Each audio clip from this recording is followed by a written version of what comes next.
ETF index mutual funds నేర్చుకుని stock మార్కెట్లో రాణించాలనుకుంటున్నారా? వెంటనే ఈ నెంబర్కి కాల్ చేయండి.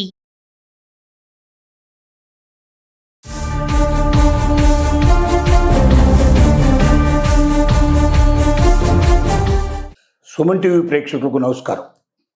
చైనాలో జరుగుతున్నటువంటి ఎస్సీఓ సదస్సు లోపల అగ్రరాజ్యాలైనటువంటి చైనా, రష్యా, భారతదేశం కలిసి చేసినటువంటి స్నేహపూర్వకమైన ప్రదర్శనని అగ్రరాజ్యమైనటువంటి అమెరికా జీర్ణించుకోలేకపోయింది. రష్యా నుండి ఆయిల్ కొనుగోళ్లను చేస్తున్నందుకు శిక్షగా, ప్రతీకార చర్యగా మనకు టారిఫ్ వారు మన మీద విధించి సుంకాల్ని ఇబ్బడిముబ్బడిగా భారతదేశంలో చూస్తున్నటువంటి దిగుమతి అవుతున్న వస్తువుల మీద వేసుకొని కాస్త మనల్ని ఇబ్బంది పెట్టి, బాధ పెట్టి, మనల్ని లొంగ తీసుకొని రష్యా నుంచి ఆయిల్ కొనకుండా భారతదేశాన్ని కట్టుదిట్టం చేద్దామని అమెరికా కళ్ళు కన్నది.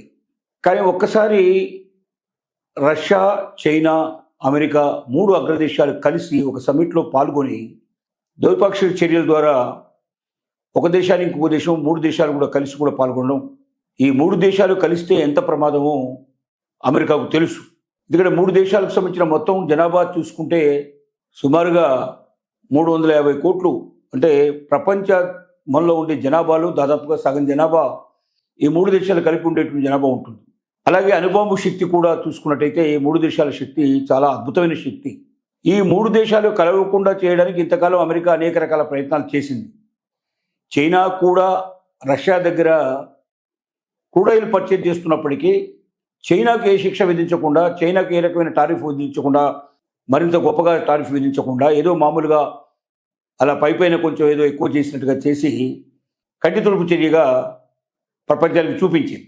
కానీ భారతదేశాన్ని లొంగ తీసుకోవాలి, భారతదేశం పైకి రాకుండా చేయాలి, భారతదేశం అగ్రదేశంగా రావడానికి వీలు లేకుండా చూడాలి అనేటువంటి తలంపుతోటి లోపల ఈ కసంతా పెట్టుకొని అమెరికా అధ్యక్షుడు ట్రంప్ ఈ టారిఫ్ సంబంధించినటువంటి ఒక విచ్ఛిన్నమైన విషయానికి పాల్గొన్నాడు. కానీ అక్కడ చైనాలో జరిగిన ఎస్సీఓ సదస్సులో సహజంగా ఏ దేశాధ్యక్షుడు విమానం దిగగానే సపరేట్గా కార్లు అరేంజ్ చేసేసి సదస్సు ఎక్కడ జరుగుతుందో అక్కడ తీసుకెళ్తారు. కానీ రష్యా అధ్యక్షుడు పుతిన్ విమానం దిగిన తర్వాత మోదీ గారిని తన కారులోనే తన పక్కనే కూర్చోబెట్టుకుని ఇద్దరు కలిసి ఐకమత్యంగా ఆ సదస్సుకు అటెండ్ అయ్యారు. ఆ తర్వాత చైనా అధ్యక్షుడు వాళ్ళతో కలిశాడు. వాళ్ళు ముగ్గురు స్నేహం వర్ధిల్లేటట్టుగా రకరకాల తీర్మానాలు ఆ సదస్సులో చేయడం జరిగింది. దీనివల్ల భవిష్యత్తులో ఈ మూడు దేశాలు కలిసి ప్రపంచ ఆధిపత్యం కోసం ప్రయత్నం చేస్తున్నటువంటి అమెరికాను మెడలు వంచడం తప్పనిసరిగా జరుగుతుందని అమెరికా గ్రహించి ఆ సదస్సు ప్రారంభం కావడానికి కొన్ని నిమిషాల ముందర భారతదేశంతో మా దేశం చాలా మిత్రత్వం కోరుకుంటోంది, మేమిద్దరం చర్చల్లో పాల్గొనబోతున్నాం, మా స్నేహం ఎప్పటికీ నిలిచిపోతుంది అన్నట్టుగా ఒక ప్రకటన విడుదల చేసింది. అంటే అమెరికా భయపడుతోంది. మోడీ ఏమాత్రం కూడా లొంగలేదు. నువ్వు రష్యా నుంచి క్రూడాయిల్ ఆపేస్తేనే నేను సుంకాలు తగ్గిస్తాను అని చెప్పినప్పటికీ నువ్వు సుంకాలు తగ్గించినా తగ్గించకపోయినా రష్యా నుంచి క్రూడాయిల్ దిగడం మేము తీసుకోవడం మానేయం, పైపెచ్చి ఇంకా ఎక్కువ చేసింది, కొనడం ఇంకెక్కువ చేసింది.